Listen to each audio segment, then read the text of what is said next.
Une nouvelle découverte en Égypte soulève l'une des plus grandes questions de l'archéologie. Les scientifiques ont-ils enfin trouvé le tombeau de la reine Néfertiti? Pendant des années, sa sépulture est restée l'un des plus grands mystères non résolus du monde antique. Désormais, de nouveaux scans et recherches suggèrent que quelque chose d'insolite pourrait se cacher derrière les murs de l'un des tombeaux les plus célèbres jamais découverts. Et si cette théorie est exacte, elle pourrait changer ce que nous savons de l'Égypte antique. L'histoire commence dans la vallée des rois, lieu de sépulture de nombreux pharaons, dont le jeune roi Toutankhamon. Son tombeau, découvert en 1922, est l'un des sites archéologiques les plus étudiés de l'histoire. Mais malgré des décennies de recherche, les scientifiques pourraient avoir manqué quelque chose. Ces dernières années, des scans radar haute résolution du tombeau de Toutankhamon ont révélé ce qui semble être des vides cachés derrière les murs. Ces anomalies se situent derrière les murs nord et ouest de la chambre funéraire, des zones que l'on pensait être de la roche solide. Certains chercheurs pensent que ces vides pourraient être des portes scellées ou des couloirs menant à une chambre inconnue. C'est là que la théorie devient controversée. L'une des idées dominantes suggère que ces espaces cachés pourraient être reliés au tombeau de Néfertiti elle-même. Néfertiti était l'une des reines les plus puissantes et connues de l'Égypte antique, l'épouse du pharaon Akhénaton. Elle a vécu au XIVe siècle avant notre ère, une période marquée par des changements religieux et politiques majeurs. Malgré son importance, son tombeau n'a jamais été identifié de manière définitive. Cette absence intrigue les historiens depuis des décennies. La théorie la liant au tombeau de Toutankhamon repose sur plusieurs indices. Certains égyptologues ont souligné que la disposition du tombeau de Toutankhamon est inhabituelle. Comparé à d'autres tombeaux royaux, il est relativement petit et semble suivre une conception typique d'une sépulture de reine. Il existe aussi des caractéristiques subtiles dans les peintures murales que certains chercheurs voient comme des signes que des parties du tombeau ont été réutilisées ou modifiées après sa construction. Si le tombeau a été bâti pour quelqu'un d'autre, cela soulève la possibilité qu'une chambre funéraire antérieure existe encore derrière les murs. Les scans radars ont renforcé cette idée. Certaines études initiales suggéraient que les vides détectés avaient des formes compatibles avec des structures artificielles. Cela a conduit à des spéculations selon lesquelles une chambre cachée pourrait encore être scellée et intacte. Cependant, la situation n'est pas réglée. Des scans ultérieurs utilisant différentes technologies ont produit des résultats mitigés. Certaines enquêtes ont confirmé des anomalies, tandis que d'autres n'ont pas détecté de preuves claires de chambre. Cette incohérence alimente un débat continu au sein de la communauté scientifique. Parallèlement, les archéologues hésitent à ouvrir physiquement la tombe ou à y effectuer des forages. La chambre funéraire de Toutankhamon est extrêmement fragile et toute enquête invasive risque d'endommager des artefacts et des peintures murales irremplaçables. C'est pourquoi les chercheurs s'appuient largement sur des méthodes non invasives comme le radar à pénétration de sol et l'imagerie thermique. À ce jour, il n'y a aucune preuve confirmée de l'existence d'une chambre cachée, ni de preuve directe que Néfertiti y soit enterrée. Mais la possibilité demeure. Si une chambre scellée était découverte, ce serait l'une des plus importantes trouvailles archéologiques de l'histoire moderne. Une tombe royale restée intacte pendant plus de 3000 ans pourrait contenir des artefacts, des inscriptions et des informations qui transformeraient notre compréhension de l'Égypte ancienne. Cela pourrait aussi répondre à des questions de longue date sur Néfertiti elle-même, notamment ses dernières années et son rôle dans la famille royale. Pour l'instant, le mystère reste entier. Les scientifiques continuent d'étudier la tombe avec des technologies de balayage améliorées, espérant obtenir des réponses plus claires sans perturber la structure. L'idée que la tombe de Néfertiti puisse être cachée à quelques mètres seulement de l'une des découvertes les plus célèbres de l'archéologie est difficile à ignorer. En effet, il arrive parfois que les plus grandes découvertes ne se trouvent pas forcément dans de nouveaux lieux. Elles sont discrètement dissimulées là où nous pensions avoir déjà tout compris.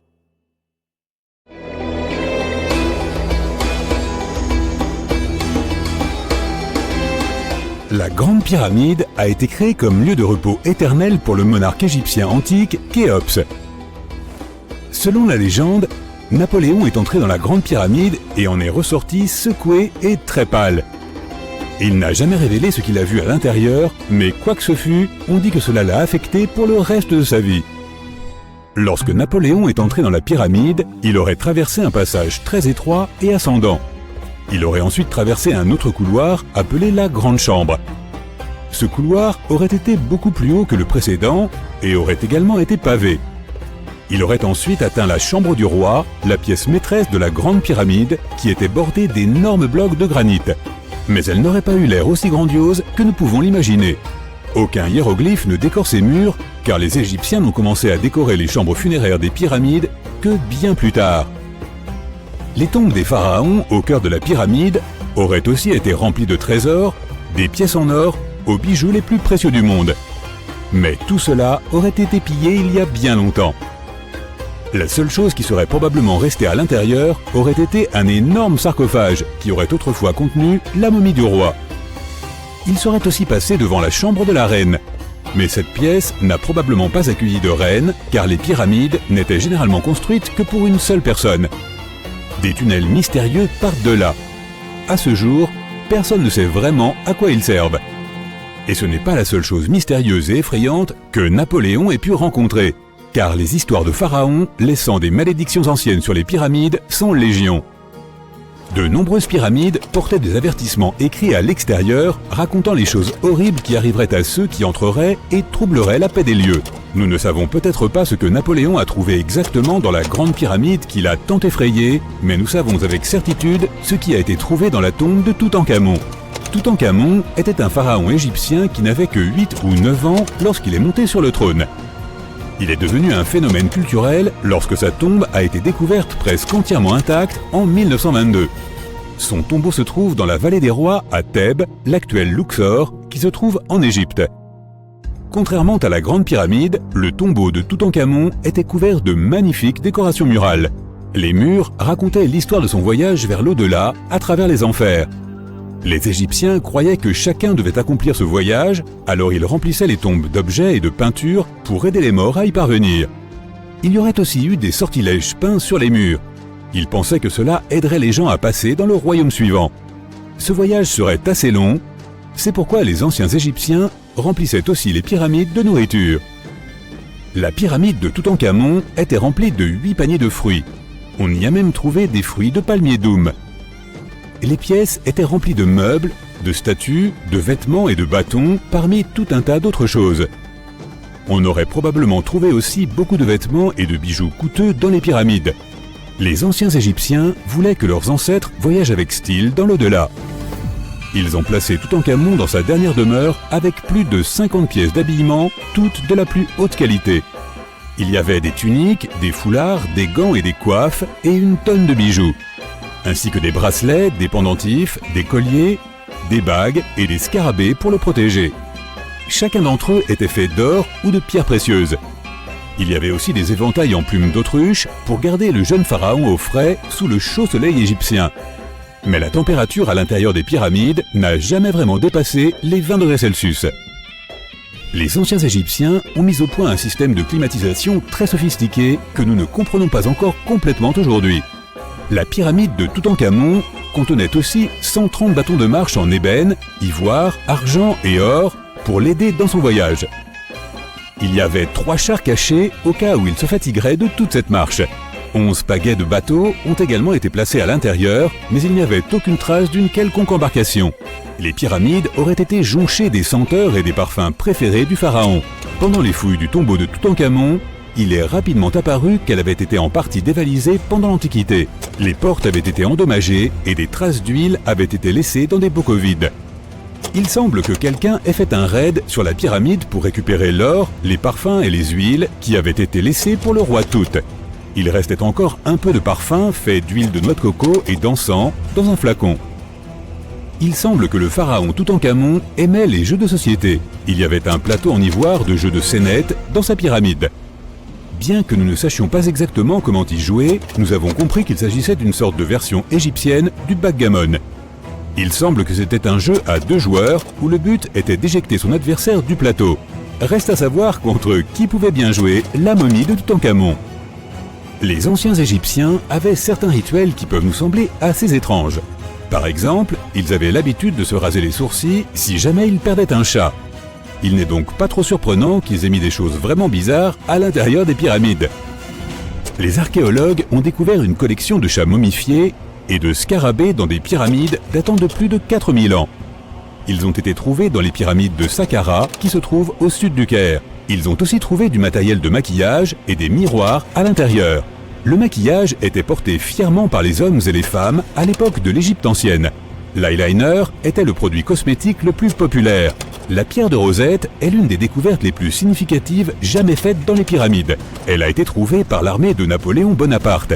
C'est une pierre de granit noir qui date de 196 ans avant Jésus-Christ. Elle est transcrite en grec, en démotique et en hiéroglyphique. Lorsqu'elle a été traduite en 1822, nous avons obtenu la clé pour comprendre les hiéroglyphes de l'Égypte ancienne pour la toute première fois. La découverte de la momie de la reine Hatshepsut en 1903 a changé à jamais notre compréhension des anciens Égyptiens. Après son décès, son successeur Thoutmôsis III a supprimé la plupart des preuves de son règne, si bien que nous ne savions pratiquement rien de l'une des premières grandes dirigeantes d'Égypte. Elle est maintenant devenue l'une des rares et des plus célèbres pharaons. Le pharaon Khéops avait un bateau entier dans sa pyramide. Les archéologues ont découvert plus de 1200 morceaux d'un bateau géant près de la grande pyramide de Gizeh. Ils ont réassemblé le bateau et il fait une longueur impressionnante de 43 mètres. Il s'agit très probablement d'un bateau solaire qui a été conçu pour transporter le roi ressuscité auprès de la divinité Ra. Fait amusant, la pyramide de Gizeh est la dernière des 7 merveilles du monde antique. Les 6 autres sont les jardins suspendus de Babylone, le colosse de Rhodes, le temple d'Artémis, le mausolée d'Halicarnasse, le phare d'Alexandrie et la statue de Zeus à Olympie. Cette pyramide a également été la structure artificielle la plus haute du monde pendant 3800 ans. Pour ériger la plus grande pyramide d'Égypte, il a fallu un nombre stupéfiant de 2,3 millions de blocs de calcaire, dont certains pesaient jusqu'à 80 tonnes. Il aura fallu aussi 100 000 ouvriers et 23 ans pour la construire. Sa hauteur originale était de 147 mètres. En 2017, les archéologues ont découvert quelque chose d'étrange à propos de la Grande Pyramide d'Égypte. Il y a un vide caché d'au moins 30 mètres de long et personne ne sait vraiment pourquoi il est là ni ce qu'il contient réellement. Ce vide étrange est la première structure intérieure découverte dans la pyramide de 4500 ans depuis les années 1800. Les scientifiques ont utilisé des rayons cosmiques pour détecter le trou massif, mais ne sont toujours pas plus près aujourd'hui de découvrir ce qu'il y a à l'intérieur. Les anciens Égyptiens ont pris beaucoup de soin à construire les pyramides et tout était placé stratégiquement et structurellement solide. Il est donc improbable que ce trou soit dû à la chute de blocs au fil du temps. De nombreuses pyramides contenaient également de petites figurines modèles appelées Ushbeti. Elles représentaient des assistants. Ils croyaient qu'ils prendraient vie pour servir les pharaons dans l'au-delà. Mais il est fascinant de constater que toutes ces choses aient pu tenir à l'intérieur. Il n'y a pas tellement d'espace à l'intérieur des structures. Que fait un bateau au beau milieu du désert? On s'attendrait plutôt à retrouver un navire près des côtes. Cette question a préoccupé les archéologues pendant des décennies. En 1988, une tempête s'est abattue près de l'un des sites archéologiques majeurs de l'Égypte ancienne. Une structure en bois est alors apparue, dégagée des sables. Elle avait été rongée par les termites, mais les scientifiques étaient résolus à percer son mystère. En l'an 2000, les fouilles ont débuté à proximité d'Abydos, et une équipe d'experts américains a rapidement découvert un bateau de 21 mètres de long. Cependant, cette découverte n'était pas isolée, puisqu'ils ont mis au jour 14 autres embarcations, soigneusement alignées les unes à côté des autres. L'état de ces navires a rendu leur extraction complète impossible, mais, heureusement, le bois était suffisamment bien préservé pour y prélever un échantillon. Les analyses ont révélé que ces bateaux dataient d'environ 5000 ans, faisant ainsi de cette flotte la plus ancienne de l'histoire humaine connue à ce jour. La période de leur construction remonte à 5 siècles, avant l'édification des pyramides de Gizeh. Chaque navire était abrité dans une chambre voûtée, parfaitement adaptée à ses dimensions. Cette pièce mesurait environ un tiers de la taille d'un court de tennis et était entourée de murs en briques de boue, ornés de plus de 120 représentations de bateaux. Ces dessins avaient été incisés sur des murs blanchis à la chaux, remarquablement préservés au fil du temps. Les scientifiques sont au fait de l'existence de ces chambres mystérieuses depuis plus d'un siècle, période durant laquelle un archéologue britannique, Arthur Weigall, a découvert une structure intrigante à l'ouest du Nil. Son équipe a eu un aperçu des murs intérieurs, mais une partie du toit s'est malheureusement effondrée, les contraignant à interrompre leur exploration. Bien que les chercheurs aient abandonné le site, son emplacement a continué d'être inscrit sur les cartes. La position des bateaux a d'abord amené les scientifiques à penser qu'ils se trouvaient sur une rive du Nil. Cependant, cette théorie présentait une faille. Actuellement, le fleuve s'écoule à près de 11 km à l'ouest d'Abydos. Des recherches supplémentaires sur le terrain environnant ont révélé que le Nil n'avait pas changé de cours au fil de l'histoire. De plus, si les bateaux avaient flotté près d'un quai, leur position aurait été instable. Or, les 14 embarcations découvertes à Abydos étaient parfaitement alignées les unes par rapport aux autres. Une seule conclusion pouvait être tirée de cette situation. Quelqu'un les avait délibérément disposées ainsi, ce qui impliquait un effort considérable. Chaque bateau pouvait accueillir jusqu'à 30 rameurs, prouvant ainsi qu'ils étaient adaptés à la navigation. Il ne s'agissait pas de simples maquettes, mais les chercheurs doivent encore déterminer s'ils ont effectivement navigué sur des étendues d'eau de l'Égypte ancienne. Cela n'enlève rien à l'importance de cette découverte. Auparavant, les archéologues n'avaient mis au jour que des modèles réduits. Dans le tombeau de Toutankhamon, par exemple, on dénombre 35 maquettes de bateaux. Et pendant une longue période, ces figurines constituaient les seules indications sur l'apparence des navires de l'Égypte ancienne. La conception de ces bateaux atteste de leur authenticité.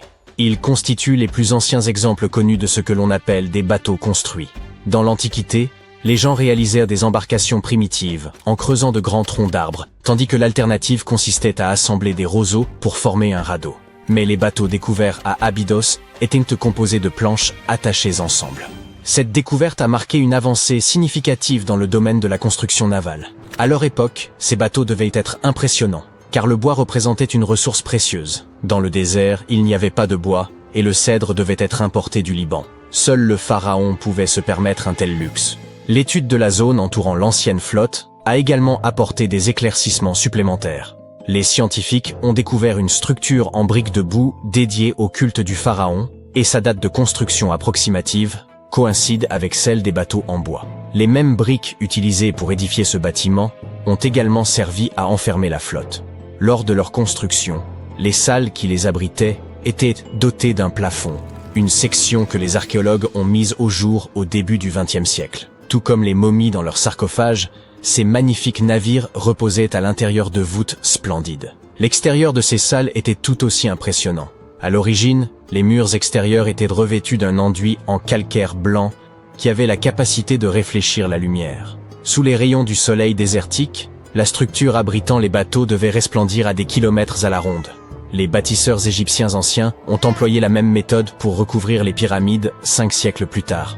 Aujourd'hui, leur surface apparaît en dents de scie, mais cela n'a pas toujours été le cas. Lors de leur construction, les pyramides présentaient une fine couche supérieure de calcaire blanc, dont la surface lisse scintillait sous la lumière du soleil. Plutôt que d'avoir des marches, la couche extérieure des pyramides se présentait davantage comme une pente élégante. Les archéologues sont aussi se posaient une ultime question. À quel pharaon appartenait cette flotte? La réponse se trouvait à moins de 2 km du site, à l'emplacement du tombeau d'un pharaon de la 5e dynastie, le roi Sésostris III. La période et le style de construction de ce dernier coïncidaient avec ceux des chambres contenant les bateaux. La fin de son règne pourrait expliquer comment ces embarcations ont fini en plein désert. Il est probable que le pharaon soit mort dans le nord de l'Égypte, puis que son corps ait été transporté le long du Nil jusqu'à Abydos, dans une majestueuse procession de bateaux décorés. Les vaisseaux furent ensuite descendus dans des chambres situées près du lieu de dernier repos de leurs propriétaires, ce qui revêtait une signification symbolique. Dans la croyance des anciens Égyptiens, les navires occupaient une place centrale. Leur divinité suprême, le dieu Ré, parcourait le ciel durant la journée sous la forme du soleil, tandis que la nuit, il naviguait à travers le monde souterrain dans une barque solaire. Le pharaon s'identifiait à Ré, ce qui expliquait son besoin d'embarcation dans l'au-delà.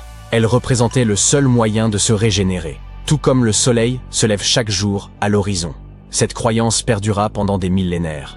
Un pharaon emblématique, Khéops, possédait également un navire, découvert par des scientifiques en 1954 à proximité de sa pyramide à Gizeh. Ce dernier est environ 4 siècles plus récent que la flotte d'Abydos, mais le bateau de Khéops était presque 2 fois plus long. La grande pyramide de Gizeh et le tombeau de Toutankhamon figurent parmi les découvertes archéologiques les plus célèbres d'Égypte. Pourtant, de nombreux secrets demeurent enfouis sous les sables infinis du Sahara. Récemment, en 2020, des archéologues ont mis au jour une ville perdue, qualifiée de plus importante découverte depuis celle du tombeau de Toutankhamon en 1922. La ville d'Aton, âgée d'environ 3000 ans, suscite l'espoir des historiens d'obtenir un aperçu de la vie quotidienne des anciens Égyptiens.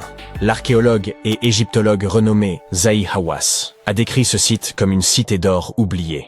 Aton se situe à environ 500 km au sud du Caire, la capitale égyptienne, et se trouve à proximité de la célèbre vallée des rois.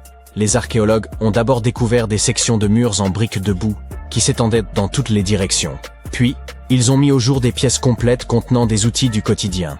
L'équipe de fouilles a également révélé une boulangerie, un quartier résidentiel et un district administratif, tous datant de l'époque où la civilisation égyptienne était à son apogée. Ils ont également été les pionniers dans la fabrication d'objets en fer. En 1911, des scientifiques ont découvert un ensemble de perles en fer près du village d'El Gerzeh en Basse-Égypte.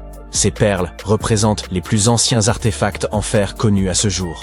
Cette découverte est proprement fascinante, car les anciens les ont créés en martelant un morceau de météorite. Ces 9 perles faisaient autrefois partie d'un collier élaboré. Aujourd'hui, elles sont corrodées et noircies, ce qui est parfaitement normal pour un bijou datant de plus de 5000 ans. Composées d'un alliage de fer et de nickel, ces perles témoignent du savoir-faire exceptionnel des anciens bijoutiers. Leur habileté est d'autant plus remarquable qu'ils ignoraient l'origine stellaire du matériau utilisé. La pyramide de Khéops présente également une caractéristique remarquable. Et maintenant, nous nous trouvons il y a environ 5000 ans. Laisse-moi t'emmener dans l'Égypte antique, on est en 2550 avant Jésus-Christ. Devine quoi, la construction des grandes pyramides de Gizeh a commencé. Les gens ont appris à construire des cathédrales et des gratte-ciels, mais ce n'est que récemment que ces énormes bâtiments sont apparus. Même les scientifiques modernes ne savent toujours pas comment ces pyramides ont été construites il y a 5000 ans. Il n'est donc pas étonnant qu'elles fassent partie des 7 merveilles du monde antique. D'ailleurs, elles sont aussi les plus anciennes d'entre elles, et la seule merveille du monde antique qui existe encore au XXIe siècle. Il a fallu beaucoup de coopération pour construire une chose aussi massive, même pour les mesures d'aujourd'hui. Mais les pyramides de Gizeh n'étaient pas les premières de l'histoire. La première, appelée la pyramide à degrés, a été construite environ 80 ans avant la première pyramide de Gizeh, en 2630 avant Jésus-Christ, pour le roi Djoser. Elle n'était pas censée être extraordinaire, mais elle a fini par être très impressionnante. Il s'agissait d'une pyramide composée de 6 couches de pierre en escalier. Elle mesurait 62 mètres de haut, soit la hauteur d'un immeuble de 19 étages. Et c'était le plus haut bâtiment qui existe à l'époque. Mais ce n'était pas qu'une simple pyramide. Elle était entourée de tout un ensemble de bâtiments, y compris des cours intérieures. Dans l'Égypte antique, les gens croyaient à la vie après la mort. Alors tout le monde, surtout les rois, voulait s'assurer qu'ils avaient tout ce dont ils auraient besoin pour s'y préparer. Voici pourquoi le complexe des pyramides était parfaitement fourni avec de nombreux objets que les gens utilisaient au quotidien. Le complexe comprenait une pyramide et une sorte de palais. Ces bâtiments contenaient de nombreuses choses que le roi aimait et dont il pourrait avoir besoin un jour, comme des meubles, de la nourriture et des récipients en or. Après Djoser, la construction de pyramides est devenue une pratique courante, mais de nombreuses pyramides n'étaient pas terminées. Il fallait généralement une vingtaine d'années pour en construire une, mais de nombreux souverains régnaient bien moins longtemps que cela. Et, en tout, il y a plus de 100 pyramides. Les pyramides les plus célèbres sont les grandes pyramides de Gizeh. La première, et la plus grande, a été construite pour le pharaon Khufu vers 2550 avant Jésus-Christ. À l'époque, elle mesurait 147 mètres de haut, ce qui est aussi haut qu'un immeuble de 40 étages. La deuxième pyramide a été construite pour le fils de Khufu, le pharaon Khafré, vers 2520 avant Jésus-Christ. Elle est un peu plus basse et mesurait à l'origine 143 mètres de haut, soit un immeuble de 39 étages. C'est la pyramide où se trouve la célèbre statue du Sphinx. Les Sphinx ont un corps de lion et une tête d'homme. On les construisait pour garder des zones importantes. Celui-ci a la tête du pharaon Khafré et garde sa pyramide faisant face au lever du soleil. Le Sphinx est la statue la plus connue et l'une des plus grandes et des plus anciennes du monde. À l'origine, il était de couleur rouge et avait un nez. Il est encore possible de voir les traces de pigments rouges près de ses oreilles, mais personne ne sait exactement quand son nez a disparu. Pendant un certain temps, le sphinx a été en quelque sorte caché sous terre. Il était recouvert de sable jusqu'aux épaules. Heureusement, au début des années 1800, un aventurier, accompagné d'une équipe de 160 personnes, l'a déterré. La 3e pyramide de Gizeh est la plus petite. Elle est 2 fois plus basse. À l'origine, elle mesurait 66 mètres de haut, soit environ la hauteur d'un immeuble de 20 étages. Elle a été construite en 2490 avant Jésus-Christ pour le fils de Khafra, Menkaure.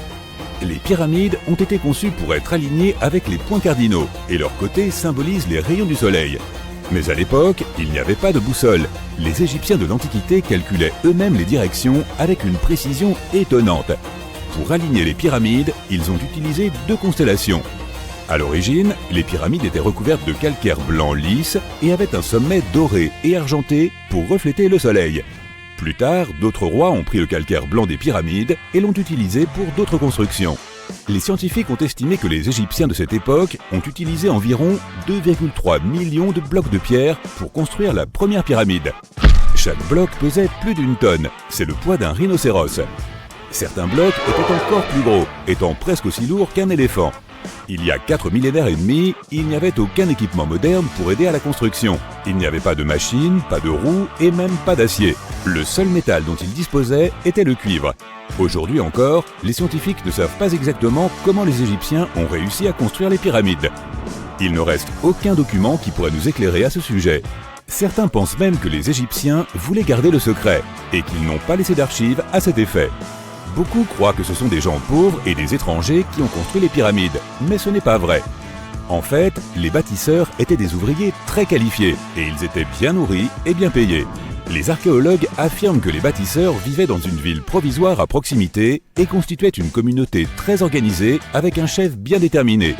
Les scientifiques affirment qu'environ 20 000 personnes ont travaillé sur chaque complexe de pyramides et qu'il a fallu environ 20 ans pour les construire.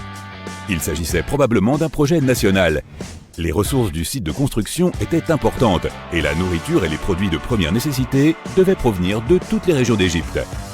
Même avec tout ce soutien, on ne sait toujours pas comment les gens ont réussi à tailler, transporter et monter ces énormes pierres. Selon l'une des théories, les pierres ont probablement été transportées sur des bateaux le long du Nil. Ensuite, il y avait une partie plus difficile. Il fallait les déplacer vers le site de construction. Pour cela, ils ont probablement utilisé des traîneaux en bois. Il n'était pas très difficile de les tirer car le sable, mélangé à la bonne quantité d'eau, était assez lisse. Et 10 personnes pouvaient déplacer un traîneau assez facilement, même avec une pierre qui pesait 1 tonne. Enfin, un dernier problème, les pierres devaient être soulevées et mises en place.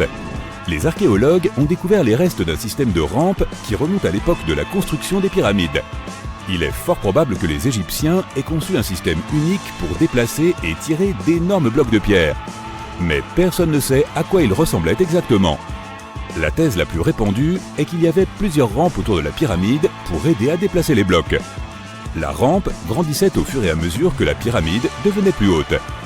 On suppose que les gens montaient les escaliers en tirant la pierre sur un traîneau en bois situé au milieu d'une rampe en sable. Cela en fait n'est qu'une des options. Certains disent que les rampes faisaient le tour de la pyramide, d'autres affirment que les rampes étaient à l'intérieur. Mais nous ne serons jamais certains, et cela restera toujours un mystère. D'ailleurs, c'est ce que voulaient les Égyptiens de l'Antiquité. Étonnamment, il n'y a pas grand-chose à l'intérieur des pyramides. La plupart d'entre elles ne sont que des pierres solides avec très peu d'espace ouvert. Mais jetons un rapide coup d'œil à l'intérieur de la plus grande des pyramides de Gizeh.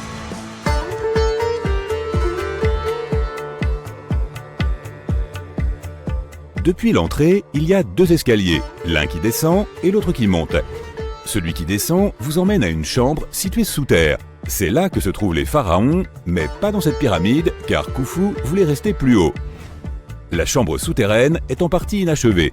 La pièce avec le sarcophage de Khéops est nommée la chambre du roi. On y monte à l'étage, puis on traverse la grande et longue galerie. Sous la chambre du roi, il y a une pièce appelée la chambre de la reine. Cependant, il n'y a pas de reine, et personne ne sait pourquoi la pièce s'appelle ainsi.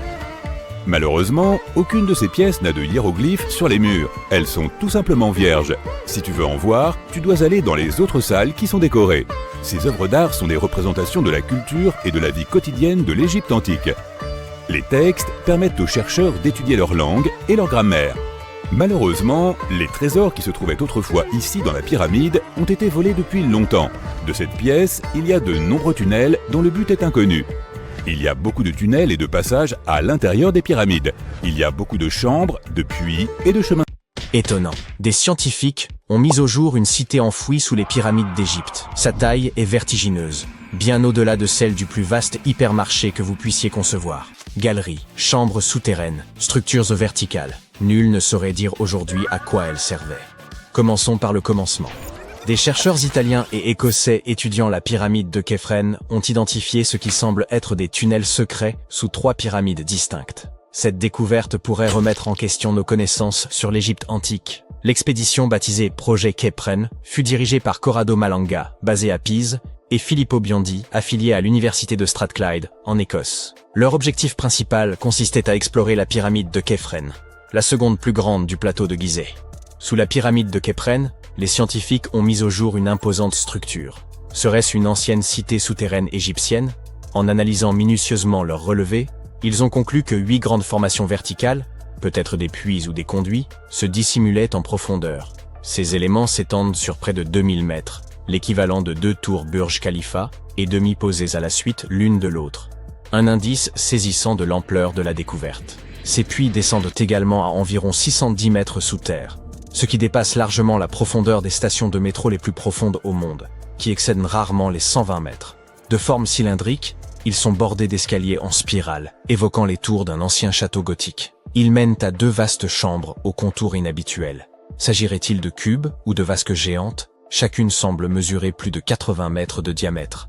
Bien que ces structures aient désormais été identifiées, leur fonction première demeure totalement inconnue. Souhaitez-vous une révélation encore plus troublante? L'équipe est convaincue que des accès similaires existeraient sous chacune des 3 pyramides. Autrement dit, elles pourraient être interconnectées par un réseau secret de tunnels, de galeries et de salles enfouies. Et plus bas encore, à près de 1200 mètres sous la surface, d'autres structures, encore non répertoriées, pourraient sommeiller dans les profondeurs. Et cela ne contribue-t-il pas à nourrir le mystère? L'élément le plus saisissant reste peut-être cette hypothèse formulée par certains chercheurs. Les structures dissimulées autour des pyramides de Gizeh pourraient coïncider avec les légendaires salles d'Amonti. Dans la mythologie égyptienne, ce lieu est décrit comme l'ultime étape des mourants, où l'âme, durant 3 jours, est soumise à un jugement rigoureux et affronte ses terreurs les plus profondes. Mais comment les chercheurs ont-ils pu localiser ces cavités invisibles? Pour ce faire, ils ont mobilisé 2 satellites situés à 680 km d'altitude. En dirigeant des ondes radar vers le plateau de Gizeh, ils ont obtenu des images d'une extrême précision, ensuite recomposées, pour former une modélisation tridimensionnelle du réseau souterrain, incluant les puits récemment découverts. Grâce à la technologie radar à synthèse d'ouverture, ou SAR, capable de traverser la roche, l'équipe a repéré 5 petites structures ressemblant à des salles, dissimulées profondément au sein de la pyramide. L'une d'elles contenait un sarcophage que l'on croyait autrefois être celui du pharaon Képhren. Hypothèse qui fut largement admise jusqu'à cette nouvelle analyse. Aujourd'hui, les scientifiques estiment que cette interprétation était erronée. Le tombeau véritable se situerait sans doute ailleurs. Il reste que ces 5 chambres, jusque-là inconnues, furent révélées uniquement grâce aux récentes explorations radar. Elles semblent disposées en plein cœur de la pyramide, reliées par des corridors souterrains qui s'enfoncent en plus bas. Certains avancent que ces galeries pourraient mener à d'autres chambres, ou puits dissimulés, possiblement âgés de plus de 4500 ans, et susceptibles d'éclairer les énigmes, encore irrésolues, des civilisations antiques. Les premières analyses suggèrent que cet espace enfoui est bien plus complexe qu'une simple succession de salles vides. Il se pourrait qu'un grand nombre de structures soient enfouies à proximité des pyramides de Gizeh. Comment l'expliquer? Certains indices suggèrent que l'ensemble comprend des zones excavées, parcourues d'escaliers en spirale qui s'enfoncent davantage.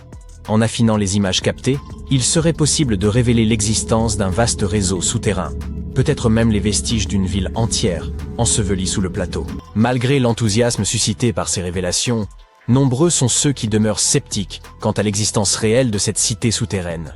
le manque de validation scientifique par des pairs alimente leurs doutes, incitant plusieurs archéologues et spécialistes en imagerie radar à remettre en cause la fiabilité de ces affirmations. Selon eux, les outils employés pour effectuer ces relevés ne posséderaient peut-être pas la précision technique nécessaire pour restituer des images aussi élaborées de ce qui gît sous la surface. Selon eux, les 5 petites chambres repérées à faible profondeur pourraient n'être que des formations naturelles, d'autant que cette région revêtait déjà une importance rituelle bien avant l'édification des pyramides. Certains vont jusqu'à rejeter totalement le recours aux technologies radar dans un tel contexte, les qualifiant de méthodes non validées sur le plan scientifique et mettant en doute leur fiabilité. Cette découverte a également ravivé les débats autour des traditions mythologiques égyptiennes et de la possible présence de manuscrits anciens enfouis sous le plateau de Gizeh. La configuration des chambres nouvellement identifiées rappelle en effet celle que décrivent les récits sur la légendaire salle des archives, un espace mythique censé préserver le savoir primordial des premiers Égyptiens. Si cela venait à se confirmer, ces découvertes pourraient bouleverser la perception que l'on a de la topographie sacrée de l'Égypte. En outre, l'existence de cette cité perdue sous la pyramide pourrait constituer une preuve tangible de structures souterraines, jusqu'alors insoupçonnées. C'est pour cela que l'équipe du projet Kefren est impatiente d'entamer les fouilles permettant de vérifier ces hypothèses. Toutefois, obtenir l'aval des autorités égyptiennes constitue un processus ardu. Les résultats devront encore passer l'épreuve d'une évaluation par des spécialistes avant d'être validés par le monde académique. D'ailleurs, cette découverte archéologique fait suite à une autre annonce, celle de la mise au jour d'une structure insolite sous la nécropole royale de Gizeh, que certains chercheurs soupçonnent de ne pas être d'origine naturelle. Grâce à des techniques de télédétection, les archéologues ont mis au jour une étrange structure souterraine en forme de L, enfouie dans le cimetière ouest de Gizeh.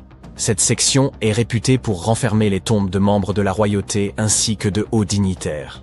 Nombre de ces sépultures sont surmontées de mastabas, des édifices rectangulaires en pierre ou en briques de limon, coiffés d'un toit plat. Or, en plein centre de cette nécropole, subsiste une portion dépourvue de toute structure visible en surface. Pour examiner cette zone encore inexplorée, les chercheurs ont recours à la tomographie de résistivité électrique, ERT, et au radar à pénétration de sol, GPR. L'ERT repose sur l'injection de courant dans le sol et sur la mesure de leur résistance afin de révéler d'éventuelles anomalies. Quant au GPR, il projette des ondes radar dans le sous-sol pour en dessiner les formes selon les échos obtenus. À une profondeur d'environ 2 mètres, les chercheurs ont détecté une anomalie. Elle semblait correspondre à une structure souterraine en L, mesurant au moins 10 mètres de long. D'après les relevés, il est probable que cette structure ait été remplie de sable après son édification. Cette découverte a conduit les chercheurs à envisager plusieurs hypothèses. Il pourrait s'agir d'un mélange de sable et de gravier, ou peut-être d'une cavité d'air. L'anomalie a été classée comme hautement résistive, ce qui suggère une origine non naturelle. Le professeur Motoyuki Sato, auteur principal de l'étude et enseignant à l'université de Tohoku, souligne que la netteté des contours appuie l'idée d'une structure artificielle. Un autre élément intrigant concernant les pyramides antiques d'Égypte tient à l'idée, longtemps admise par les historiens, qu'elles furent érigées au profit de la royauté et des élites, seules à posséder les moyens nécessaires. Or, des fouilles récentes menées sur le site archéologique de Tombos, situé dans l'actuel Soudan, viennent remettre en cause cette théorie. Il se pourrait que les pyramides de Tombos aient accueilli, aux côtés des élites, les dépouilles de travailleurs de rang modeste. Les membres laborieux des sociétés antiques auraient ainsi pu reposer dans certains des monuments les plus visibles, y compris les pyramides elles-mêmes. Implantée sur les rives du Nil dans l'ancienne Nubie, la localité de Tombos fut annexée par l'Égypte aux alentours de 1400 avant notre ère, lors de sa conquête de la région. Le site fut alors établi dans le but de renforcer la domination égyptienne. On y érigea des pyramides, bien plus sobres cependant que les gigantesques édifices de Gizeh. Les chercheurs ont repris l'étude de 110 squelettes humains exhumés à Tombos, initialement examinés en 2012. Ils se sont concentrés sur l'analyse des anthèses, c'est-à-dire les points d'attache des tendons et des ligaments sur les os. Ce type d'examen permet de mettre en évidence l'intensité du travail physique accompli par un individu. Les contraintes mécaniques répétées lors qu'un travail ardu y laissent des marques nettes, sous forme de relief osseux. Certains ossements présentaient peu de modifications au niveau des anthèses, ce qui laisse supposer qu'ils appartenaient à des personnes aisées. En revanche, d'autres montrèrent des transformations plus marquées, trahissant une vie de labeur et un statut social bien plus modeste. Ces résultats pourraient profondément remettre en cause les idées reçues sur les sépultures pyramidales, notamment l'hypothèse selon laquelle seuls les puissants accédaient à ces tombeaux prestigieux. Cette récente étude suggère que des individus d'humbles conditions auraient eux aussi pu se trouver sous les sables de Luxor. Les chercheurs ont mis au jour ce qui semblait n'avoir jamais dû ressurgir. Plus d'1 millier de blocs de pierre finement ornés, vestiges du temple en ruine d'une femme pharaon. Cette découverte soulève des questions troublantes. Pourquoi ce sanctuaire fut-il anéanti? Et qui était donc cette femme? Elle s'appelait Hatshepsut, et l'on reconnaît aujourd'hui en elle l'une des figures les plus remarquables de l'ancienne monarchie égyptienne, bien que l'histoire ait longtemps failli l'effacer. Elle régna au sein de la 18e dynastie, entre 1479 et 1458 avant notre ère.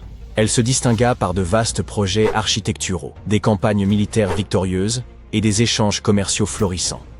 Elle fut par ailleurs l'une des rares femmes à avoir porté le titre de pharaon. Il fallut attendre environ 15 siècles avant qu'une autre femme ne monte sur le trône, et ce ne fut autre que Cléopâtre.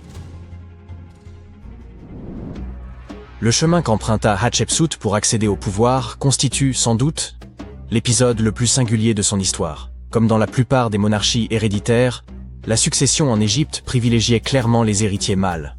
Ainsi, lorsque Thoutmôsis Ier eut pour premier enfant une fille, l'ordre dynastique s'en trouva profondément contrarié. À la mort du souverain, quelques années plus tard, le trône revint à Thoutmôsis II, qui régna brièvement, avant de le transmettre à son jeune fils, Thoutmôsis III, encore en bas âge. Hatshepsut se trouvait être la belle-mère du futur pharaon. Elle endossa donc naturellement le rôle de régente auprès de son beau-fils, trop jeune pour gouverner. Mais au bout de 7 années, elle prit une initiative sans précédent.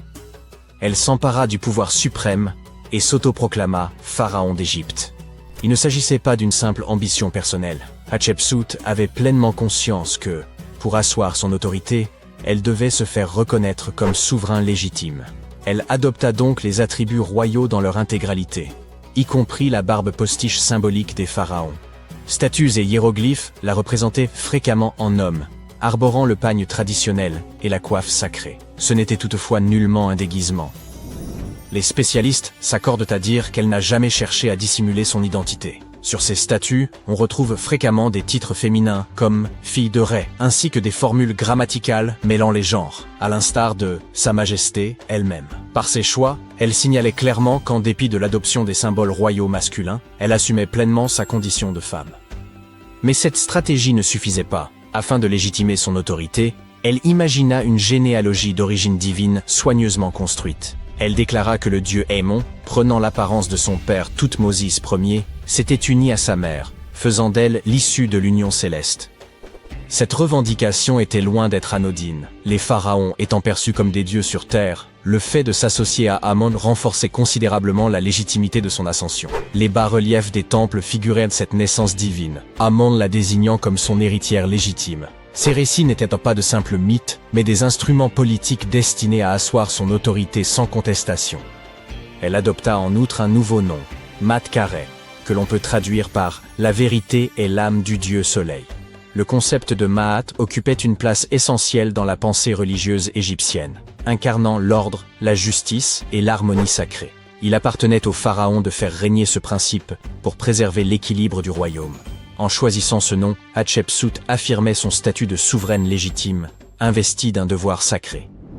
Son règne fut remarquable. Elle guida l'Égypte vers une période florissante, marquée par la paix, l'essor économique et de vastes chantiers architecturaux. Elle entreprit la restauration de nombreux sanctuaires à travers le pays, mais son œuvre la plus emblématique demeure son temple de Deir el-Bahari, un édifice d'une beauté saisissante, creusé dans les falaises de Luxor. Hatshepsut lança l'un des chantiers les plus ambitieux de toute l'histoire égyptienne, ordonnant l'édification de temples, d'obélisques et de monuments destinés à graver son règne dans l'éternité. Certains avancent qu'elle poursuivit les travaux de l'allée des Sphinx, cette majestueuse voie bordée de statues qui menait au sanctuaire de Karnak. Pour beaucoup, son accomplissement architectural le plus remarquable réside dans les obélisques monumentaux qu'elle fit tailler d'un seul bloc de granit. L'un d'eux, pesant plus de 320 tonnes, se dresse encore de nos jours.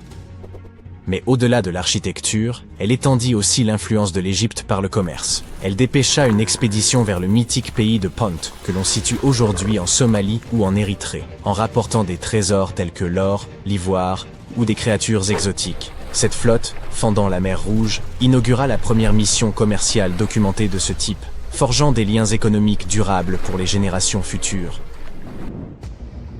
Et pourtant, malgré cette réussite éclatante, un fait troublant survint après la disparition d'Hatshepsut.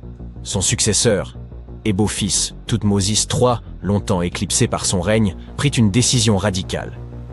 Il ordonna l'effacement de son nom de la mémoire collective. Ses statues furent mutilées, ses inscriptions effacées, ses hauts faits attribués à d'autres. Tout se passa comme si elle n'avait jamais existé. Certains avancent que Thoutmôsis III souhaitait rétablir ses prérogatives légitimes de souverain, tandis que d'autres estiment que ce sont des dirigeants ultérieurs qui, mal à l'aise avec l'idée d'une femme pharaon, cherchèrent à rétablir la suprématie masculine. Mais cette rivalité posthume ne s'arrêta pas là. Le conflit d'influence entre la belle-mère et le beau-fils se poursuivit dans la pierre. Bien après la mort d'Hatshepsut, Thoutmôsis III fit ériger son propre temple tout près du sien, dans la vallée des rois. Toutefois, il introduisit une modification. Son édifice fut bâti 3 mètres plus haut que celui de sa prédécesseur.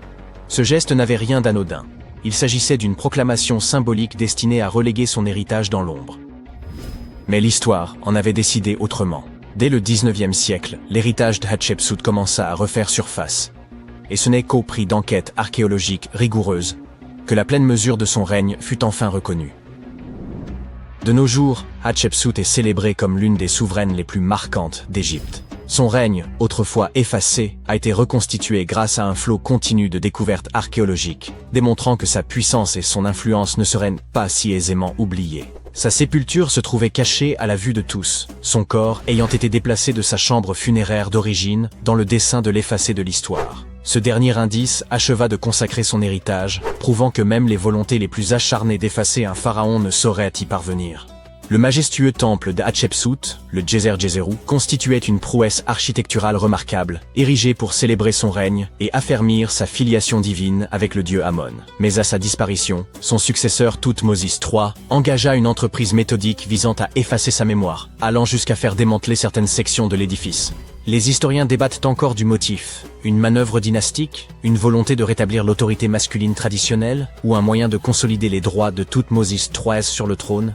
Peut-être n'était-il qu'un homme vaniteux. Quoi qu'il en soit, la destruction ne fut pas immédiate, mais intervint des décennies après sa mort, ce qui tend à indiquer qu'il ne s'agissait pas d'une vengeance personnelle, mais d'un calcul politique. Pourtant, malgré tous ses efforts, son temple se dresse toujours, tout comme son récit, éclatant témoignage de la première grande souveraine d'Égypte. Quittons à présent Thèbes pour un autre lieu à travers l'espace et le temps. Dakhchour, en Égypte, abrite plusieurs sépultures de personnages de l'Antiquité. C'est en 2107 que des chercheurs mirent au jour une pyramide oubliée depuis longtemps. Conscients de l'importance potentielle de leur découverte, ils contactèrent aussitôt le ministère du Tourisme et des Antiquités. Contrairement à la majorité des pyramides exhumées dans cette région, celle-ci se révélait entièrement scellée. L'extraction de la pierre angulaire exigea une extrême minutie. Lorsqu'ils parvinrent enfin à ouvrir l'édifice funéraire, ils s'attendaient à découvrir une chambre inviolée. Or, ce fut tout le contraire. Le désordre y régnait. Le lieu avait été pillé, et les effets du défunt étaient répandus dans toute la pièce. Pourtant, au cœur de ce chaos, ils mirent au jour un coffret. Grâce aux technologies de balayage les plus avancées, ils purent déchiffrer les hiéroglyphes endommagés qui en ornèrent la surface. Ce qu'ils découvrirent dépassait l'imaginable. Un nom s'y lisait très nettement, celui de la princesse Hatshepsut. La mise au jour de cette sépulture, en 2017, suscita un grand nombre d'interrogations. Des analyses complémentaires révélèrent que les restes n'étaient pas ceux de la célèbre reine, mais d'une autre Hatshepsut, une princesse ayant vécu sous la 13e dynastie égyptienne. Le fait que sa tombe ait été pillée avant même d'être scellée poussa les chercheurs à s'interroger. Les anciens auraient-ils cherché à dissimuler certaines choses liées à cette princesse? Et comment expliquer qu'il n'existe aucune trace d'elle dans les archives de l'Égypte antique? Oh, restez à l'écoute.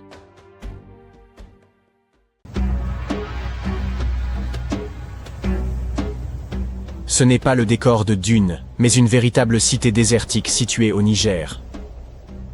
Djado a sans doute été édifié par le peuple nomade des Sao et regorge de Ksar, Des maisons fortifiées faites de sel et d'argile, dotées de murs imposants et de passages secrets.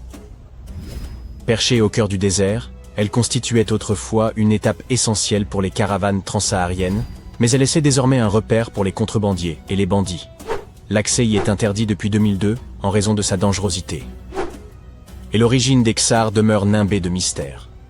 Aucune étude archéologique n'a été menée, laissant de nombreuses questions sans réponse. Même aujourd'hui, les sables changeants révèlent et dissimulent des parties de ces anciennes ruines, alimentant les spéculations sur ce qui pourrait encore être caché sous le désert. En parlant de structures enfouies, les chercheurs ont été stupéfaits par la découverte de tubes de lave en Arabie Saoudite. Ces passages souterrains se forment lorsque la lave en fusion refroidit.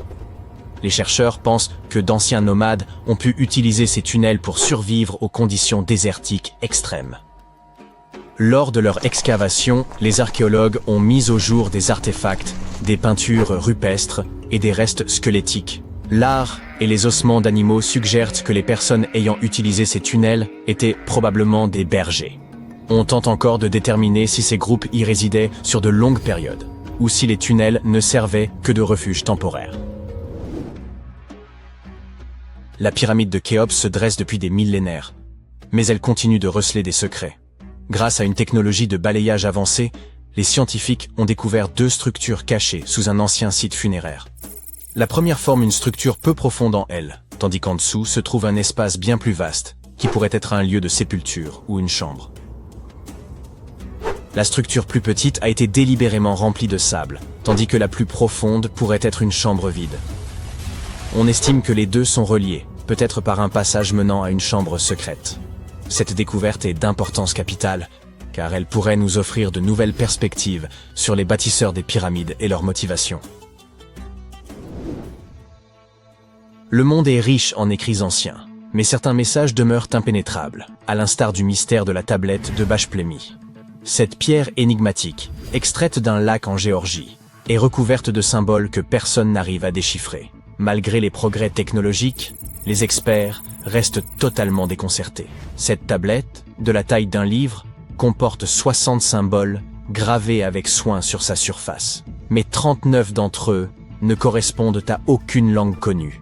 Certains de ces symboles ressemblent à ceux des civilisations anciennes du Moyen-Orient, de l'Inde et de l'Égypte, mais aucun n'est parfaitement identique. Pour compliquer davantage les choses, une partie de la tablette est brisée, laissant un fragment irrémédiablement perdu. Pour exclure toute supercherie, les scientifiques ont minutieusement examiné la tablette. Ils ont confirmé qu'elle était constituée de basalte vacuolaire, une roche locale d'une grande dureté. Quiconque a sculpté ces symboles devait posséder une grande expertise. Sur la base de découvertes archéologiques similaires, les spécialistes estiment que la tablette pourrait dater de la fin de l'âge du bronze ou du début de l'âge du fer. Certains symboles se répètent, ce qui pourrait indiquer qu'ils représentent des chiffres. Il se pourrait qu'il s'agisse d'un inventaire, d'un registre de bataille ou même d'une offrande aux dieux. Tant que le code n'aura pas été décrypté, la tablette de Bachplémy restera un mystère insondable des profondeurs de l'histoire. Les experts sont toujours déconcertés par la signification de ce disque minoen. Le disque de Phaistos est l'une des découvertes les plus mystérieuses de la civilisation minoenne. Cet objet en argile de 15 cm, découvert en 1908, comporte des marques en spirale étranges que personne n'a encore complètement décodées. Le disque comporte 240 et un symbole des 2 côtés, représentant tout, des humains et des animaux aux outils et aux plantes. On a proposé de nombreuses théories sur la signification de ces symboles. Certains pensent qu'il pourrait s'agir d'une forme archaïque de grec, d'autres y voient une prière ou un hymne, et certains croient même que cela pourrait être une lettre d'un roi d'Anatolie adressée à un souverain grec. Voyons qui sera le premier à résoudre ce mystère. C'est toujours une journée palpitante pour un archéologue lorsqu'il découvre quelque chose d'aussi impressionnant qu'une tête en marbre vieille de 2000 ans. Une mission archéologique française a entrepris des fouilles dans une vieille maison médiévale proche d'Alexandrie, en Égypte, et a mis au jour la tête d'une statue représentant un vieil homme, probablement malade. Cette statue date de la dernière dynastie égyptienne avant l'annexion de l'Égypte par l'Empire romain, et le site de sa découverte est lié à des figures historiques comme Cléopâtre et Marc-Antoine. Pour les archéologues, Même les plus petites trouvailles sur ce site revêtent une grande importance. Vous avez sûrement entendu parler de Lucy, l'Australopithèque, un ancêtre précoce des humains? Eh bien, des scientifiques ont retrouvé des empreintes de son espèce quelque part en Tanzanie. Les empreintes de l'étolie, comme on les appelle, ont plus de 3 millions d'années. La piste s'étire sur 27 mètres et comprend environ 70 empreintes, laissées par un groupe d'humains primitifs ayant traversé des cendres volcaniques humides. Ce qui est fascinant, c'est que ces premiers humains marchaient déjà sur 2 pieds, comme nous, sans être courbés comme des singes. L'espacement rapproché des empreintes montre qu'ils avaient probablement des jambes et une foulée plus courte que la nôtre aujourd'hui. Dans un ancien temple égyptien, des archéologues ont découvert un sanctuaire d'apparence banale. Un lieu dédié aux faucons et à 2 divinités. L'une d'elles avait une tête de faucon, tandis que l'autre portait une couronne ornée d'un disque solaire et des cornes de vache. Mais la découverte la plus intrigante était une inscription qui disait « Il est inapproprié de faire bouillir une tête ici ». Au centre du sanctuaire, 15 faucons sans tête étaient soigneusement disposés sur un piédestal, probablement en offrande à la divinité analogue. Une théorie avance que les oiseaux ont d'abord été bouillis, peut-être pour retirer leurs plumes, avant d'être placés dans le sanctuaire, conformément à la règle étrange gravée dans la pierre. Les archéologues ont également retrouvé à proximité un harpon en fer de 33 cm. Sa fonction exacte reste inconnue, bien que le sanctuaire contienne également des restes de poissons, de mammifères et d'œufs d'oiseaux, ce qui suggère que les rituels incluaient peut-être des festins. Et parlant de l'Égypte antique, voici Hathor. Les scientifiques l'ont nommé d'après la déesse égyptienne de la maternité, de la musique et du chant. Cette statue en bois, exposée au Metropolitan Museum of Art de New York, était vue comme un simple objet décoratif jusqu'à ce qu'un secret surprenant soit révélé. En utilisant une machine à rayons X, les experts ont découvert un mécanisme à l'intérieur, avec des poulies et des axes reliant son épaule à sa jambe gauche. Lorsqu'il est activé, le système permet à sa main de monter et de descendre. Une véritable prouesse d'ingénierie vieille de plus de 3000 ans. Cette statue a été façonnée durant le Moyen Empire égyptien, vers 1800 avant notre ère, et est souvent comparée aux automates du 19e siècle, en raison de sa conception avancée. Il est probable que la statue ait été utilisée lors de cérémonies religieuses, symbolisant le rôle d'Hathor dans les arts. Les traits d'Hathor sont finement peints et accentués de feuilles d'or, ce qui laisse à penser que les Égyptiens possédaient une compréhension précoce de l'automatisation et de l'ingénierie mécanique. La fonction de la statue pourrait être liée à des rituels dans les temples où la musique et la danse occupèrent une place centrale dans les cultes. Une découverte inattendue a eu lieu dans le nord du Koweït, où une équipe polono-koweïtienne a déterré une statue mystérieuse vieille de 7500 ans. Cette statue présente un crâne allongé, sans bouche, des yeux étroits et un nez aplati. Elle est qualifiée de figurine ophidienne, nommée d'après le grec pour serpent, et elle aurait été fabriquée par la culture obéide, une civilisation réputée pour son savoir-faire en poterie. Bien que le rôle exact de cette étrange statue reste inconnu, il est possible qu'elle ait été liée à des rituels ou à des pratiques symboliques. Certains scientifiques estiment que ces figurines, retrouvées dans des maisons ou des lieux de sépulture, étaient associées à des croyances culturelles importantes. Comme nous ne pouvions pas aborder les mystères irrésolus de ce monde sans mentionner ces crânes allongés. Dans le désert péruvien, des chercheurs ont mis au jour 5 squelettes anciens, dont 2 présentaient des crânes allongés de façon artificielle. Bien que la déformation crânienne ait été courante dans diverses cultures, ces crânes échappent à toute explication. Les légendes locales évoquent les gentils, une mystérieuse race bannie sous terre par les dieux. Certains affirment que ces crânes représenteraient cette race. Sécante, cosinus, tangente, sinus, 3,14159. C'était le cri de ralliement du club de trigonométrie à l'époque. Pour tous les autres élèves du cours de mathématiques, des termes tels que sinus, tangente et pi étaient tout simplement déconcertants. Qui les a inventés et pourquoi? Leur seul but était-il de rendre les choses plus difficiles pour les élèves? Eh bien, pas tout à fait. La trigonométrie a été inventée par les anciens Égyptiens. Ils avaient besoin de ces connaissances pour construire leurs pyramides, et ils ont fait du bon travail.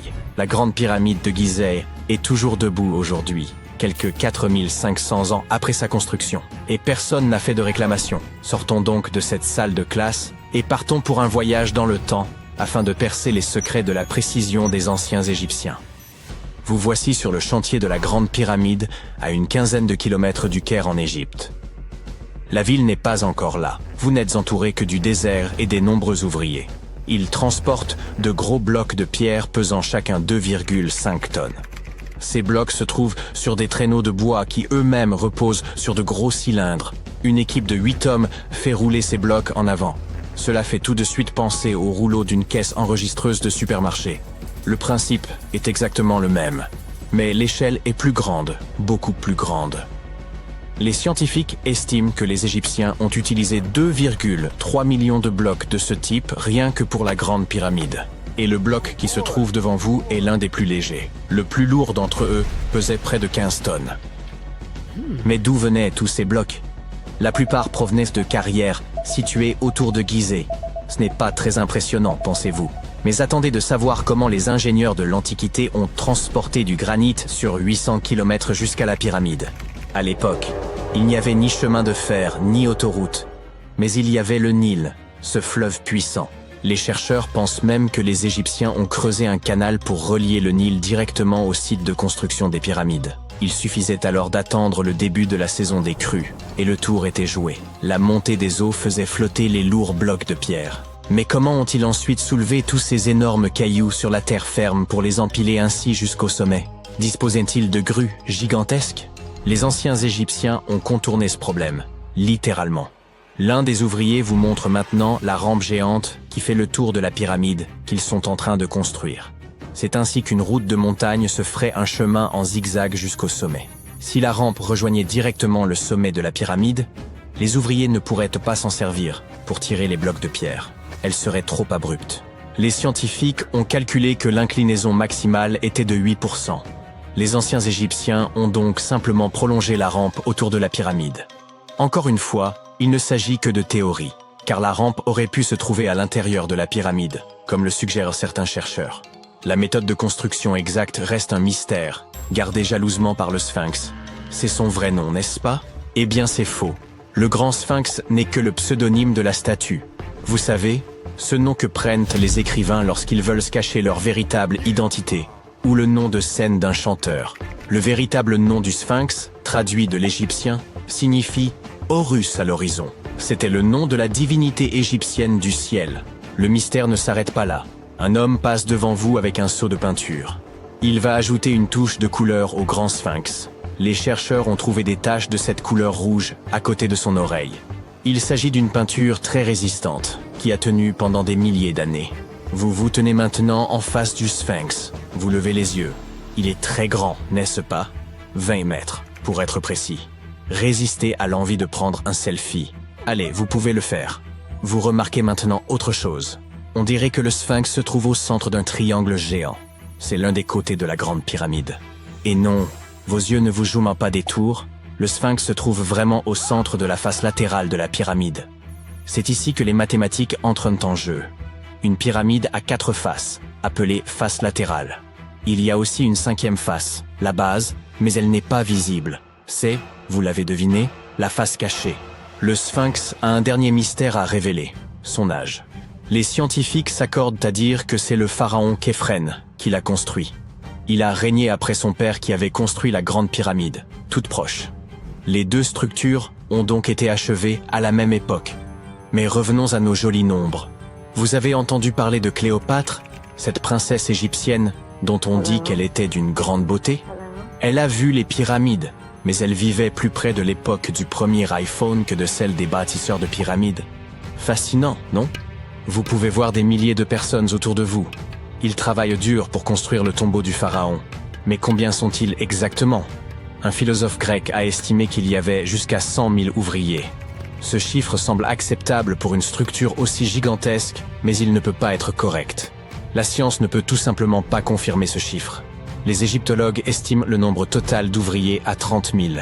Et oui, Indiana Jones était l'un d'entre eux, du moins sur le grand écran, mais il est arrivé en retard.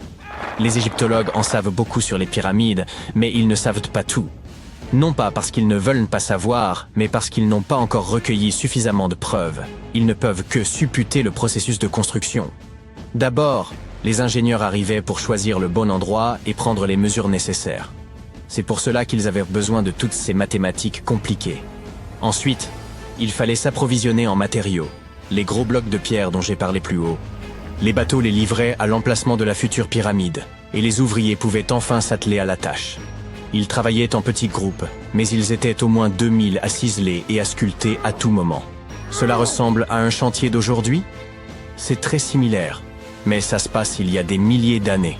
Il est étonnant de voir ce que les Égyptiens de l'Antiquité étaient capables de réaliser avec des outils en cuivre et en pierre. La pyramide est maintenant terminée. Mais s'agit-il de la même pyramide que celle que nous voyons aujourd'hui? Pourquoi cette structure brille-t-elle sous le soleil du désert? N'est-elle pas censée être d'un jaune poussiéreux? Eh bien non. Au fil du temps, l'activité humaine et les éléments ont complètement décapé la couche extérieure des pierres. Des artisans experts avaient poli ces blocs en utilisant uniquement de la pierre et du sable. Le résultat final était une pierre lisse et brillante. Le jour de son achèvement, la grande pyramide de Gizeh était un triangle de lumière parfait. Ses faces polies étaient crantaux comme des miroirs géants, reflétant le puissant soleil égyptien. C'est à ce moment-là que vous devez mettre vos lunettes. La chose brillante que vous voyez au sommet de la pyramide est en réalité faite d'or. On appelle pyramidion la pierre de couronnement que l'on place tout en haut d'une pyramide. Elle était recouverte de feuilles d'or. Comme vous pouvez le deviner, ce sont ces pierres qui ont disparu en premier. Avant de vous ramener dans votre salle de classe, nous allons faire un autre arrêt. Nous nous rendons dans les îles britanniques. Et non, ce n'est pas à Stonehenge que nous allons. Il s'agit de Newgrange, dans le comté de Meath. Les scientifiques estiment que les anciens peuples d'Irlande ont construit ce monument de pierre aux alentours de 3200 ans avant notre ère. Il est donc plus ancien que Stonehenge et que la grande pyramide de Gizeh. La fonction du monticule circulaire de Newgrange est la même que celle de la grande pyramide et est tout aussi mystérieuse. On estime à plus de 220 000 tonnes le volume de pierres détachées présentes dans la vallée. Et il ne s'agit pas de pierres jetées au hasard sur une pile. L'ordre dans lequel elles sont disposées rend la structure imperméable. Cela expliquerait comment Newgrange a pu tenir si longtemps. N'avez-vous pas soudain envie de vous procurer un étui bien étanche pour votre téléphone? Vous êtes de retour à votre pupitre. Mais le cours de mathématiques d'aujourd'hui est la dernière chose à laquelle vous pensez. Vous pensez à la grandeur des pyramides égyptiennes. Et vous vous demandez si nous avons quelque chose de semblable aujourd'hui. Eh bien, sachez que les ingénieurs modernes sont tout aussi impressionnés que vous par la grande pyramide. On trouve une pyramide de verre dans la cour principale du célèbre musée du Louvre à Paris. Le panorama de San Francisco ne serait pas complet sans la Trans-America pyramide de 48 étages. Mais c'est à Las Vegas que l'on est allé le plus loin. C'est dans cette ville que se trouve l'hôtel Luxor. Il est très grand. C'est même la 3e plus grande pyramide de la planète. Et devinez ce qui se trouve juste devant. Oui, une réplique du Sphinx. Elle mesure 33,5 mètres de haut, soit 2 étages de plus que celle de Gizeh. Eh oui, tout est plus grand à Las Vegas. Avant d'aborder le pourquoi et le comment de la présence de pyramides dans le monde entier, parlons de quelques exemples. Je commencerai par la pyramide du Soleil au Mexique. Ces gens savaient vraiment comment construire une ville. Leur centre urbain bien planifié s'étendait sur plus de 1800 hectares et comportait plusieurs pyramides. Mais la pyramide du Soleil est la plus impressionnante. Cette structure gigantesque a été édifiée en l'an 100 de notre ère et est l'une des plus grandes constructions de ce type dans tout l'hémisphère occidental. Elle s'élève à 66 mètres au-dessus du sol. Si vous vous retrouvez un jour dans cette ancienne cité, vous ne pourrez pas manquer la pyramide du Soleil. Elle se trouve juste à l'est de l'allée des Morts, la principale rue nord-sud de la ville. Pour construire cette incroyable pyramide, environ 765 000 mètres de matériaux ont été utilisés, dont une roche volcanique rouge appelée Tézontl. Impressionnant, non ? Nous en savons assez peu sur ceux qui ont construit cette pyramide et sur sa fonction. Mais les archéologues pensent qu'il y avait autrefois un temple à son sommet. Dans les années 70, ils ont découvert un certain nombre de tunnels et de mystérieuses salles dans son sous-sol. En 2011, ils ont même trouvé une cachette contenant des pots en argile, des morceaux d'obsidienne, des os d'animaux, des figurines humaines et même un masque. Qui sait quels autres secrets se cachent dans cette pyramide? Si vous décidez de la visiter, vous devrez gravir les 248 marches inégales qui se trouvent sur sa face ouest. N'allez pas trébucher. Le Soudan a aussi ses pyramides. Les pyramides nubiennes ne sont pas aussi grandes que celles d'Égypte, mais il y en a quand même environ 200. Ces anciennes pyramides ont abrité pendant près de 1000 ans les tombes des pharaons du royaume de Méroé, qui régnaient sur l'Égypte de la Nubie à la mer Méditerranée. Les pyramides de Méroé ont été construites en granit et en grès rougeâtre. Et saviez-vous que le Soudan possède plus de pyramides anciennes que l'Égypte? Les pyramides couchites témoignent de l'architecture indigène et des traditions funéraires des royaumes de Napata et de Méroé en Nubie, que l'Égypte ancienne a influencé. Méroé, où ont été enterrés plus de 40 reines et rois, est le site pyramidal nubien le plus étendu. Les murs des tombes représentent des rois momifiés parés de bijoux, leurs coffrets en bois contenant des arcs, des carquois de flèches et d'autres objets témoignant des relations et des échanges commerciaux avec les civilisations égyptiennes et grecques. Si vous souhaitez explorer des tombes anciennes, vous pouvez donc éviter les foules en Égypte et vous rendre au Soudan. Envolons-nous vers l'Irak à la découverte d'autres pyramides. Les ziggourats sont composés de strates successives et de temples étagés. Au lieu de murs lisses et droits, elles ont des étages, comme des gâteaux, qui permettaient la réalisation de travaux et la tenue de rituels importants. Ces structures imposantes sont disséminées dans tout l'Irak et l'Iran. Elles témoignent de la puissance et des compétences des peuples qui les ont construites. L'une des plus grandes et des plus impressionnantes ziggourats est celle d'Ur. Il s'agit d'une pyramide rectangulaire géante de 20 à 30 mètres de haut, surmontée de 3 niveaux de terrasse et d'un temple. Pouvez-vous imaginer le nombre de briques cuites qu'il a fallu pour construire cet édifice? 720 000 pour la seule partie inférieure. Cette ziggourate a été construite pour le roi sumérien Ur-Nama. Comme les autres, elle existe depuis des milliers d'années, ce qui explique qu'elle ait été un peu malmenée. Heureusement, le roi babylonien Nabuchodonosor II et quelques archéologues sont venus à sa rescousse, respectivement au 6e avant notre ère et au 20e siècle. Aujourd'hui, elle se trouve près de la base aérienne de Talil. La ziggourate d'Ur a été construite en 2100 avant notre ère par le roi Ur-Nama pour le dieu de la lune Nanna. C'était le plus haut bâtiment de la ville et on pouvait le voir à des kilomètres à la ronde.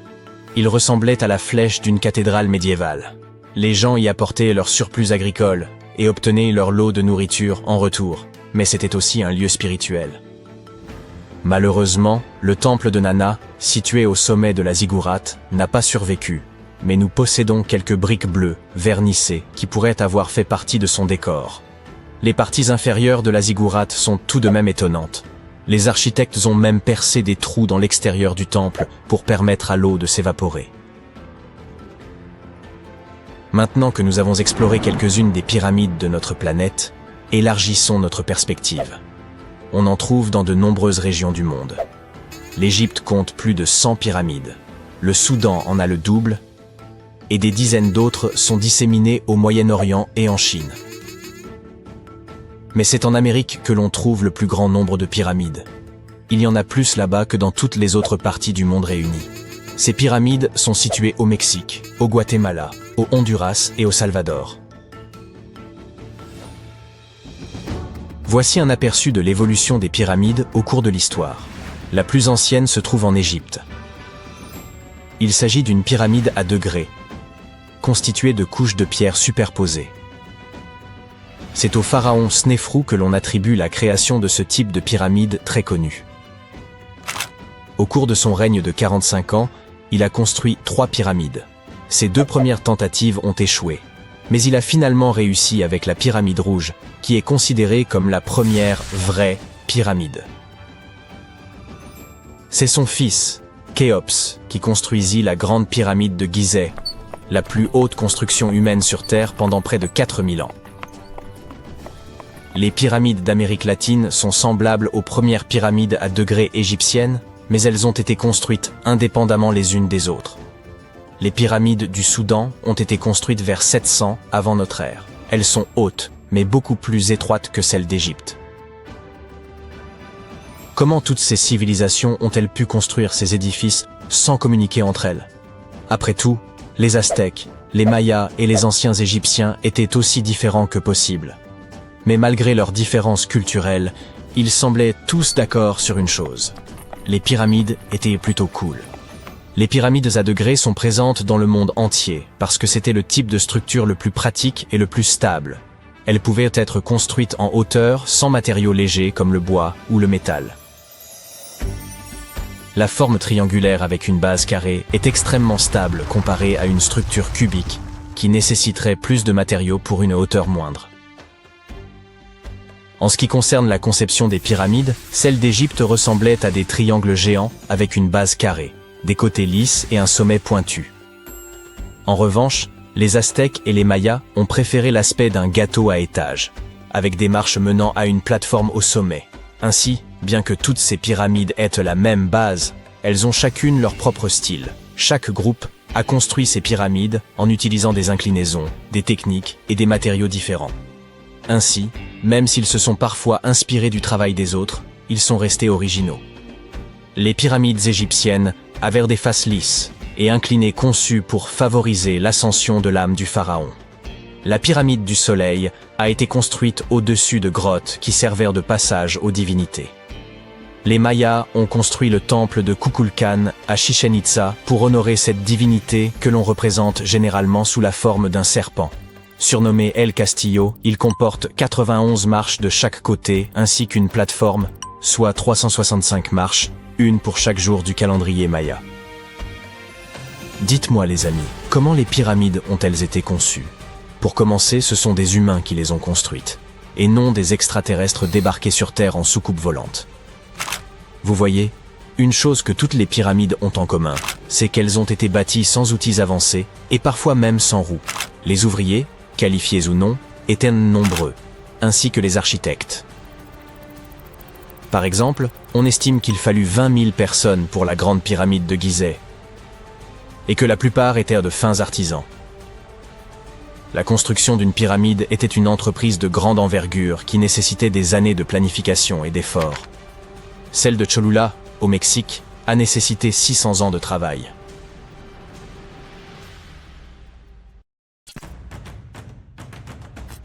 Au cœur de la forêt amazonienne se trouve une caverne si vaste qu'elle défie l'entendement. Longue de 610 mètres, elle est assez grande pour qu'un être humain puisse y circuler librement. Ses parois sont marquées de profondes griffures énigmatiques. Et ce n'est pas un cas isolé.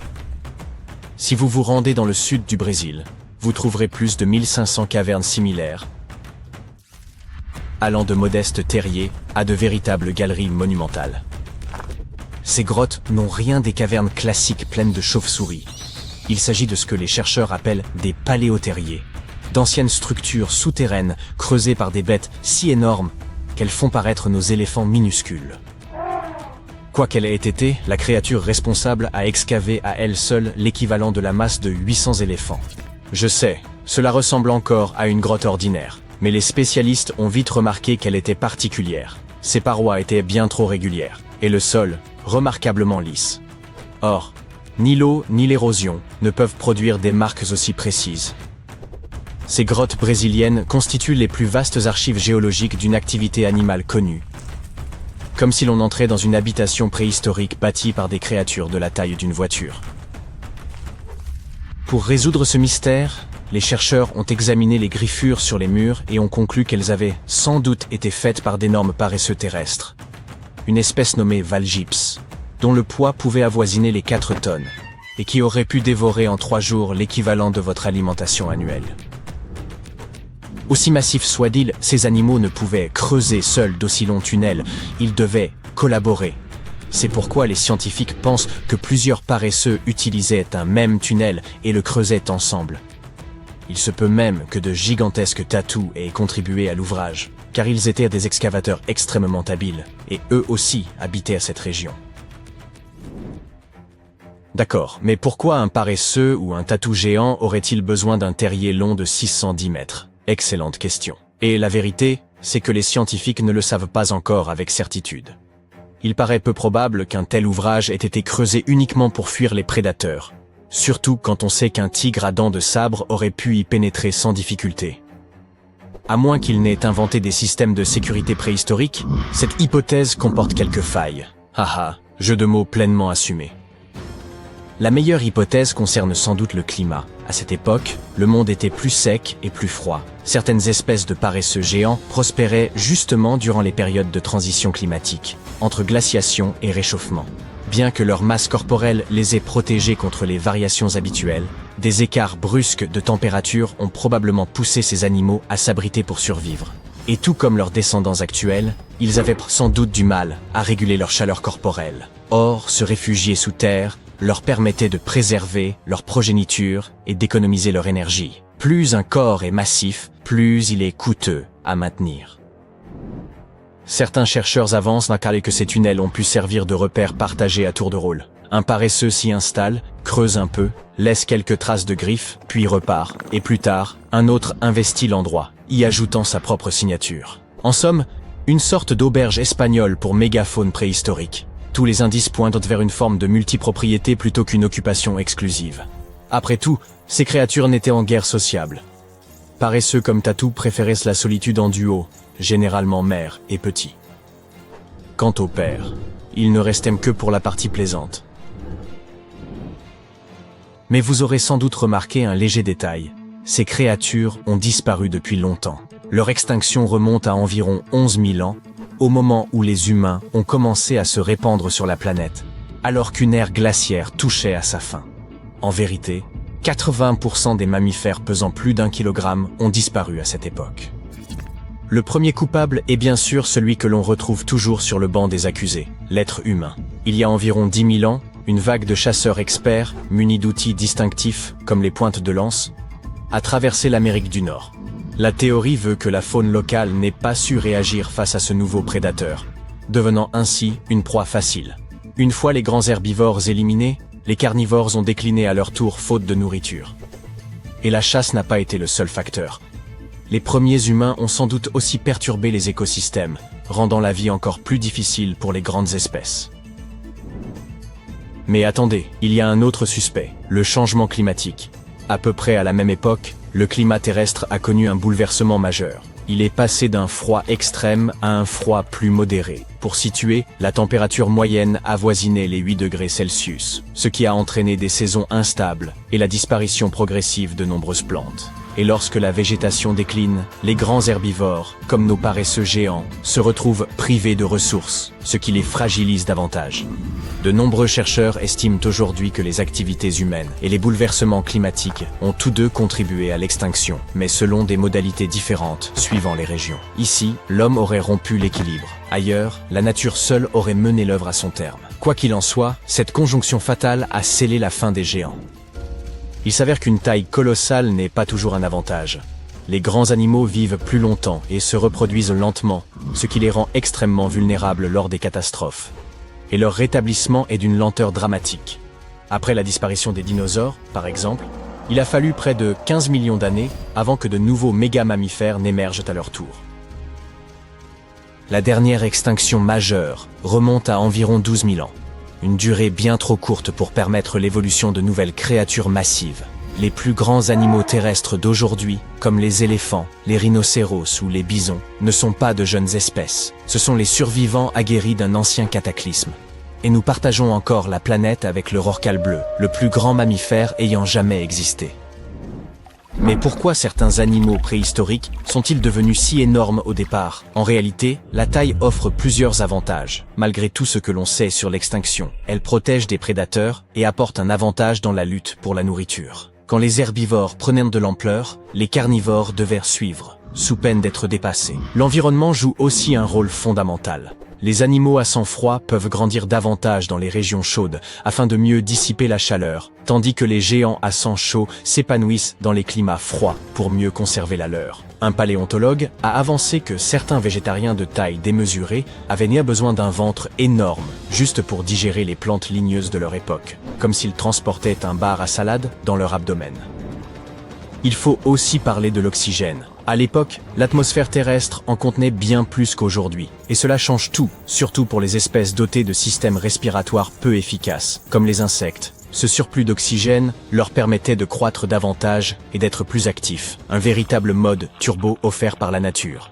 Il convient également de mentionner les os, en particulier ceux qui étaient de plus légers. Nombre de dinosaures géants possédèrent des sacs aériens intégrés à leur squelette, à l'image des oiseaux actuels. Leurs os restaient solides sans devenir trop lourds, ce qui leur permettait d'atteindre une taille impressionnante sans s'effondrer sous leur propre poids.